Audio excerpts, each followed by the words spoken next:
Yo, what is up, Brain Gang? It is your boy Sutton Def from the Purple Rain Podcast YouTube channel, checking in with you after a Ravens victory on Monday Night Football over the Chargers. It wasn't 30-16. I kind of wrote that a little bit prematurely, right? It was 30-23. Let me go ahead and update that now. A little premature there, but a little garbage time touchdown from our old friend Gus Edwards. It's all love, right? It's all love. Go ahead and sound off in the chat, in the comments, if you are here checking in with me tonight on YouTube or on X. Either one, let me know, let me know, let me know. Like the video as well. Also subscribe to the channel. I got my guy Dre in here. He says, I was close. Yeah. What was your score prediction? Let me know. Let me know. What was your score prediction? I forgot what it was, but I was a little bit off. I said 26-23. I thought it was going to be overtime. I thought it was going to be more dramatic. The Chargers ended up scoring 23, but we ended up scoring 30. So ended up working out for the Ravens. Also, let me know if you guys can hear me okay. If you guys can hear me okay, let me know in the chat. I'd appreciate that. Thank y'all for coming through. Thank y'all for coming through. Again, my name is Sutton Def. You can follow me on Twitter at Sutton Def. You can follow me on Instagram at Sutton Def as well. Ravens W, Ravens W, Ravens W. Lots to get into. This is my instant reaction of this game. Let me go ahead and bring up the box score in this one so I can kind of give you some context with my thoughts here. So Lamar Jackson, 16 for 22 in this one, 177 yards passing, 2 touchdowns, no interceptions. Also, he had 8 carries for 15 yards, 1 touchdown.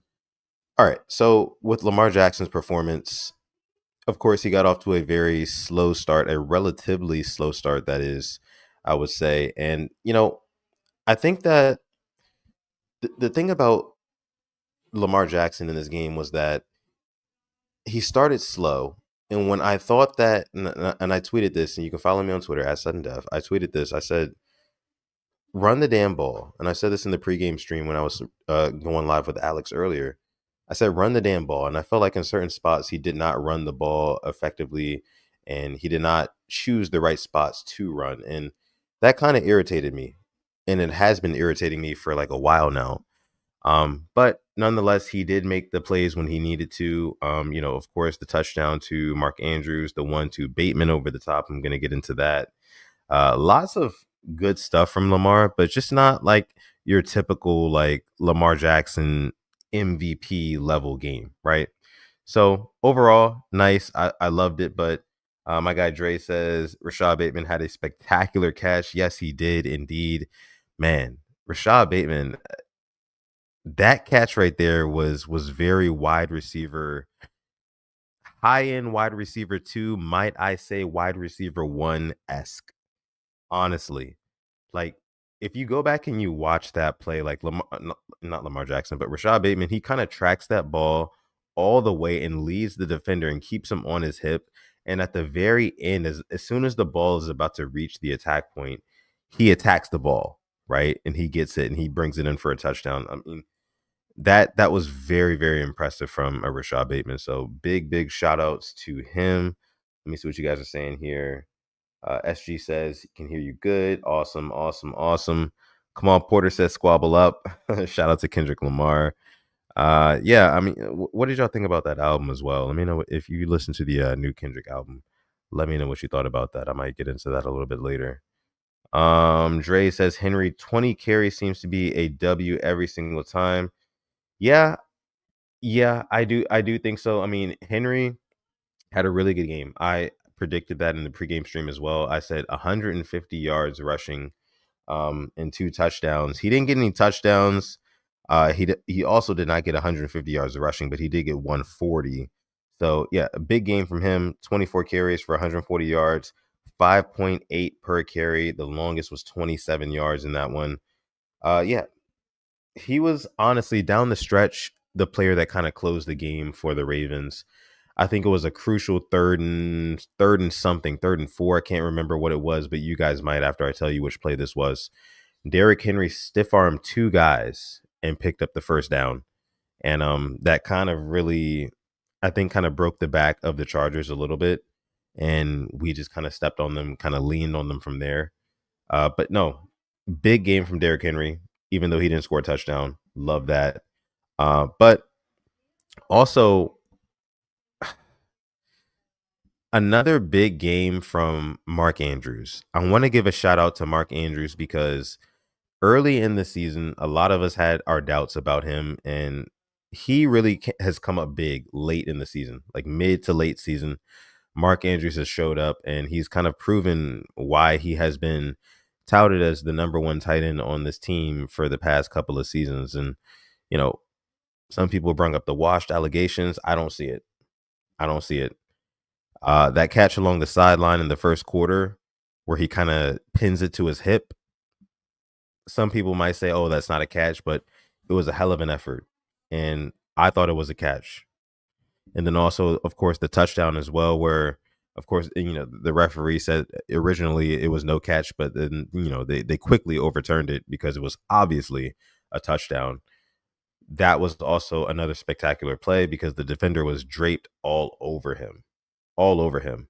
Contested catches, exactly, Dre. Exactly. Exactly. Yeah. Dre says that Derrick Henry is not far off from Saquon's total in yards. Now, yeah, I think it's probably about maybe 50 something yards, 50 something odd yards if I had to guess right now. Um, yeah, I'm not exactly sure the number off the top of my head, but I think it's like less than 60 yards, if 60 max, I would say. Yeah. Other shout outs, other shout outs, other shout outs. Who do y'all want to give shout outs to in this game? Let me know down below in the chat. Let me know. I would love to hear who y'all want to give y'all shout outs to in this game. I'll give a shout out. I'll give one to Malik Harrison. I'll give a shout out to Malik Harrison in this game. Kind of struggled early a little bit, and I think that he did kind of benefit just a little bit from J.K. Dobbins going out of the game. But he had, let me see how many tackles he had. It was a litany. A litany. Let me see. Tackles. Malik Harrison finished with 13 tackles, 6 on his own. No sacks, but 13 tackles. He stepped up in Roquan Smith's stead, and he definitely stood his ground. So big shout out to Malik Harrison. I thought that he definitely filled the shoes as well as he could have.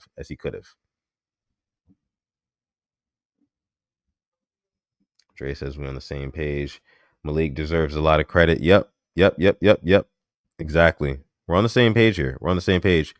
Listen. Welcome. If you are here new to the Purple Rain Podcast YouTube channel, this is me, Sutton Def, reacting live to the Ravens beating the Chargers 30-23 on Monday Night Football. Let me know what you thought about this game down below in the chat. If you are part of the hashtag replay gang, you're watching this after the fact, so not live, make sure you comment down below. I would love to hear your thoughts as well. Other thoughts about this game. Let me see. Continue looking at our box score here. I thought Nate Wiggins made a lot of good plays tonight. Nate Wiggins has been about as impressive as you can imagine him to be for a first round pick. The guy is just always glued to his assignment. And sometimes, of course, he's going to come up a little bit short, as everybody does in this league. But for a rookie, this guy is showing a lot of poise, a lot of physicality, and just, I don't know, a lot of skill, quite frankly, from a first year player. So moving right along from him, he's been playing well. Love to see that from him. Travis Jones, of course, glad he played. Tyler Linderbaum, glad he played as well. Justin Tucker bangs through his only field goal attempt, which was a 45er, and he hits it, he nails it right up the middle. Needed that from him. 100%. Needed that from Justin Tucker tonight. If he had missed a 45-yarder in a dome, we'd be having legit conversations right now about whether or not we might have to move on from him. Just being honest with you. Just being quite honest with you. Okay, so let me see who else we're talking here. Of course, Tylen Wallace had that one good catch. I just love him. I mean, get him a target or two per game, and I'll be happy. I'll be satisfied. I will. Let me see. What are you guys saying? Zach Shellick says, how about Bateman? Yeah, I talked about Bateman just a few minutes ago. Bateman had a really, really good catch along the sideline, going up there, along the boundary for the touchdown. And I said that he adjusted at the last minute. And if you go back and look at that play, like he lets the defender kind of ride him until the very, very, very last second, and he kind of attacks the ball. The rest is history, man. I you just love to see that from Rashad Bateman, but we would love to see that more consistently from him. You know, I do feel like it was a great catch from Bateman, but like I feel like it was because also he knew that he should have had one earlier in the game as well, because Lamar Jackson went to him earlier in the first quarter, and Bateman, he had a shot at it, and to the defender's credit, he was all over him, but Bateman could have adjusted a little bit better and gotten to that ball. But you know that second attempt that he had where he scored the touchdown, I think he overcorrected himself and ended up being right on that one. So you would love to see Rashad Bateman make those plays more consistently. That's the only thing about Bateman. Like I'm a huge Bateman truther. I really am. But like you would love to see him just make those plays just a little bit more consistently, and then you could really consider him to be like a wide receiver one, like a legit one, right? So that's how I feel about Bateman. That's how I feel about Bateman. Dre says the pass rush in general was okay as well. They were. They were. I feel like in spots, especially in the first half, it was kind of like hit or miss with the pass rush. It was kind of blowing me just a little bit because it seems like they can't get home sometimes with that initial push, with that initial rush, right? It seems like if we do get a sack, it has to be like a cleanup sack. It can't be like a somebody completely just blows up their man and gets to the quarterback like you get with guys who blow up plays, game wreckers like TJ Watt and Miles Garrett and the likes. But at the end of the day, Van Noy had some good plays. Owe had some good plays. Uh, Matabike had some good plays. Of course, Malik Harrison did his thing tonight. Overall, I think the defense played well. The defense played well, even though we've historically had the Chargers number, especially in the Justin Herbert era. But I I, I don't want to be fooled by tonight's performance. I just don't. I'm sorry. I've seen success against the Chargers in the past with this defense. I have. And I want to see it, of course, more in the future, but I want to see this against other teams as well. I want to see it going up against the Eagles next week, of course, and I think that we will. I think we will perform against the Eagles next week. Not to look too far ahead, but I think we will perform against them. Another thing I would say, actually, you know what? I think I had it written down here. Let me bring it back up.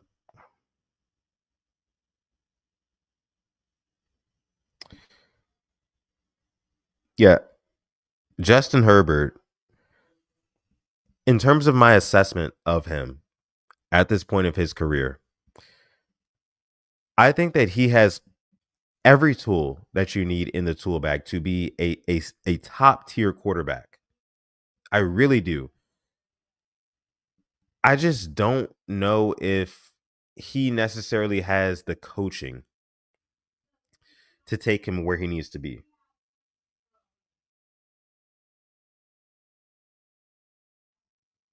Excuse me.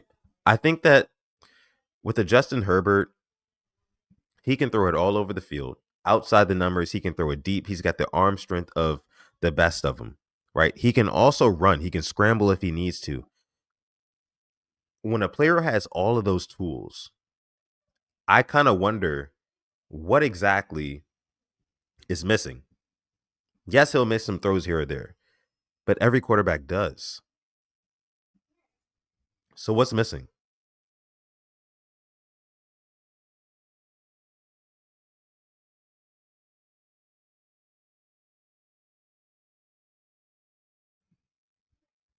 Yeah, I just don't know.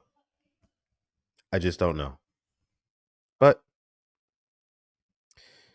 the kid's good. The kid's good. I think they will fare well. Dre says Kendrick's album was dope. Yeah, man. I think that Kendrick's album, To me, it was okay. It was 12 songs. I probably like a third of them, if I'm being honest with you. A lot of them don't really have a whole lot of replay value to me. But let me know which songs you like. Let me know which songs you like. Let me see.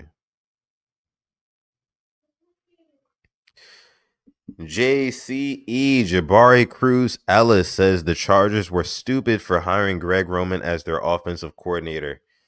I mean, I think he's kind of been working for them. I mean, for the majority of the league, he's been good for them. It's just against the Ravens, we can see a Gus Edwards run coming from a mile away, right? And I feel like we did a really good job at plugging up the run tonight, especially after J.K. Dobbins went out. Definitely prayers up to J.K. Dobbins. Hopefully that knee, I word, is nothing serious for him and he can come back and be effective, because I definitely think he will be comeback player of the year, 100%. But the Greg Roman offense, it works against a lot of teams in this league. I will say that, but I don't think it's going to work against the Ravens. That's just me, just me. Other things about this game. Also, make sure manscaped.com, Manscaped. You can go on Manscaped. It is the holiday season. Get yourself something. Get your loved one something. Your father, your uncle, your brother, your cousin, your friend, just your buddy, right? Manscaped.com. Get him something to get himself trimmed up, cleaned up for the holiday season. You can save yourself 20% off if you use our coupon code PRP, 20% off plus free international shipping. Let me see here. Oh man, Cameron Dicker, I want to say. Dicker the kicker, 3 for 3, a long of 52. A lot of these young kickers, man, are just going off. It's ridiculous. And to see our guy Justin Tucker kind of struggle in spots, it kind of hurts. It kind of hurts. Just a little bit more. Just a little bit more. Yeah. Just getting back to the Ravens offense really quickly. Zay Flowers with a kind of quiet 5 catches for 62 yards, a long of 25 yards. Yeah, I mean, Zay Flowers, this was one of those games where Lamar Jackson, he really wasn't dealing as much as he normally would. Had 2 players with 5 catches and then everybody else with 2 or less receptions in this game. Wasn't really dealing as he normally would, but I think that it was an efficient game. It was an efficient game, right? It was an efficient game. And you love to see the Ravens go ahead and come away with this W here. And when you look at time of possession, the Ravens possessed the ball 30 minutes and 39 seconds as opposed to the LA Chargers 29 minutes and 3 seconds. Like I said, it was going to come down to who turned the ball over. And guess what? There were absolutely no turnovers in this game. And guess what? It was a 1 possession game by the end of it. That kind of speaks to what I said in the beginning of this one. It really does speak to what I said in the beginning of this game. Whoever wins the turnover battle is going to win this game. Nobody won the turnover battle, but who won time of possession? The Ravens did by 1 minute, and they also won by 1 possession. Football game is literally a linear game of math. It just, that's what a football game is. That's what a football game is. But I'm going to go ahead and leave it at that one for this, guys. I will go ahead and get out of here. I will be back tomorrow on the Purple Rain Podcast YouTube channel. This is your boy Sutton Def. You can follow me on Instagram or Twitter at Sutton Def. This is just my instant reaction live for you guys to the Ravens beating the Chargers 30-23 on Monday Night Football. I'm going to catch you guys in the next one. Okay. Peace.